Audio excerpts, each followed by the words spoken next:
No, a bear market is not something illegal. It's not actually what it sounds like. A bear market can actually be much worse. A bear market can help you understand if you're about to lose your money in an investment or not. So if you're scared, you might lose your money with the current economy.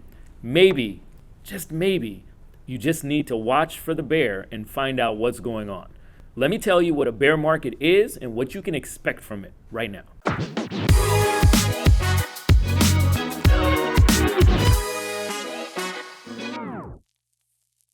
Hi, my name is Munif Ali. I'm just a regular person who became a multimillionaire, and I decided through my content that I was going to help people also become aware and knowledgeable about their finances. If you like this type of content, go ahead and smash that subscribe button, like the video, and then go ahead and share this video with people who might find this content useful. We've been hearing a whole lot about the times that are going on right now.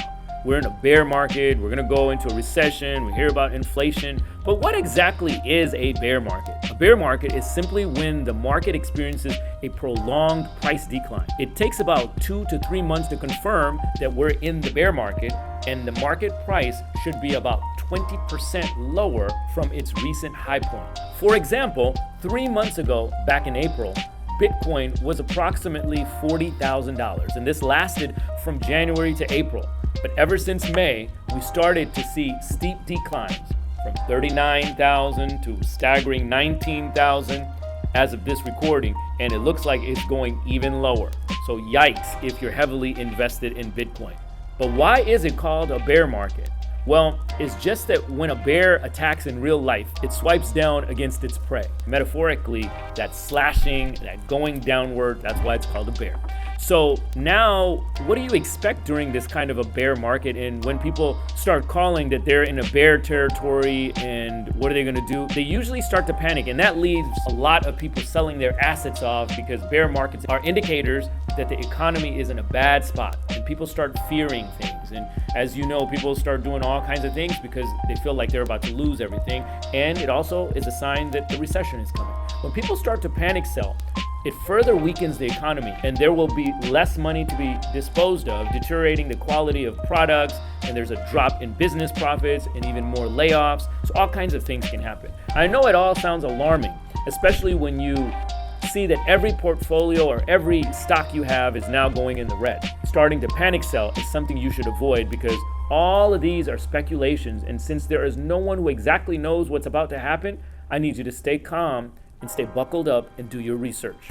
Now, what you do during a bear market, first and foremost, is don't sell anything yet. Do your research before you make any moves, and because it could be an opportunity of a lifetime for you, think of it as a fire sale or a sale in the market.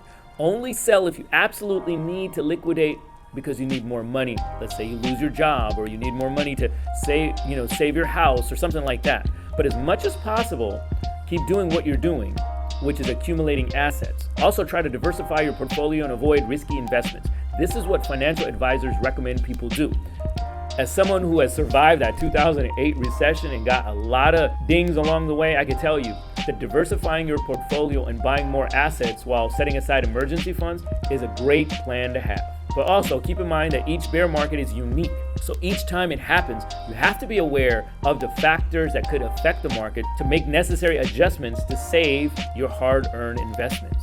And you also have to think in the long term. The bigger picture, of course, is that you hold on to your assets, you survive, and you might become richer than ever just from doing this. So if you've been waiting for that golden opportunity to become a millionaire, it's usually when the market goes down.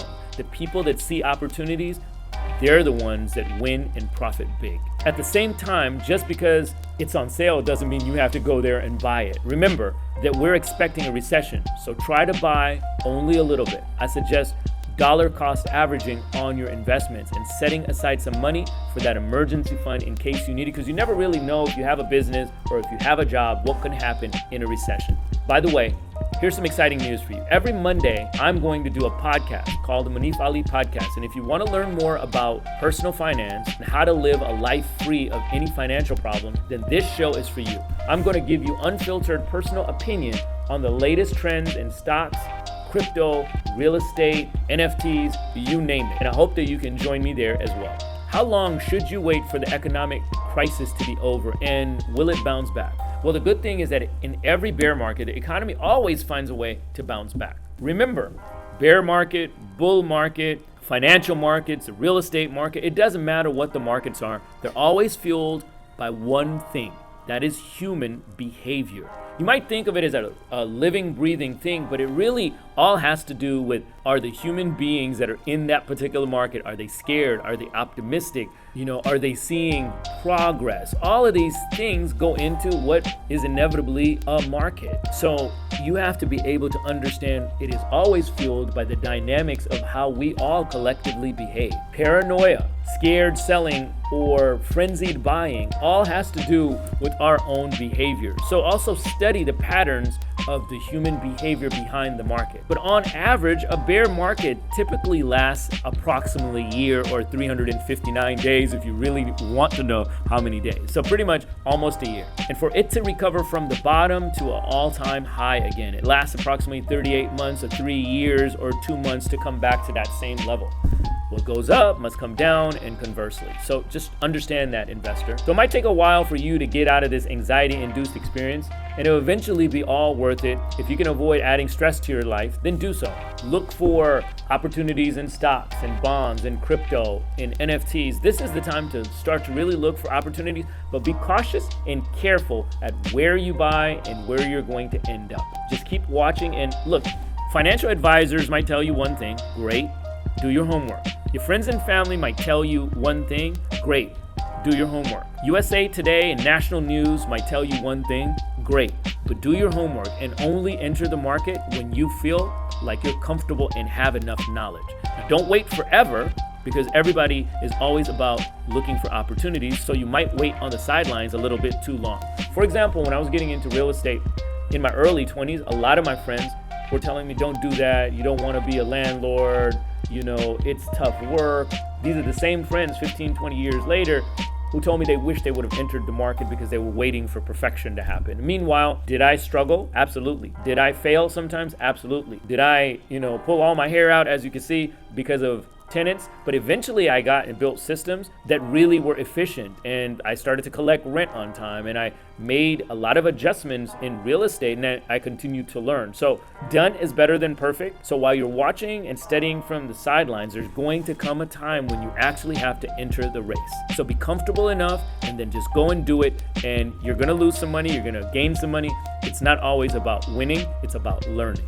It may take a while for us to see greener days, right? In our economy, it depends on what's happening in the world, it depends on what's happening in politics, but as long as you do proper research without emotion but logic. Remember, the crypto frenzy caused all kinds of people, they had the fear of missing out to enter the market really when they didn't even understand. Remember, the crypto frenzy, your friends and family were making you feel like, oh my God, you got to buy into this thing. And a lot of people ended up losing their backside because they didn't really understand crypto in the first place.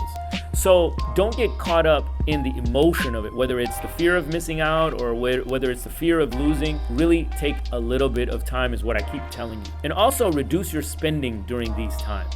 In a few years, you'll look back and be proud that you survived the bear's attack. And you might have some scars across your face, but guess what? You actually survived. And that's the same way I felt about the 2008 crash, because I was so heavily invested in real estate. I did make it out, and I became more knowledgeable about what I could do, what finances and how I needed to organize. I came back even stronger.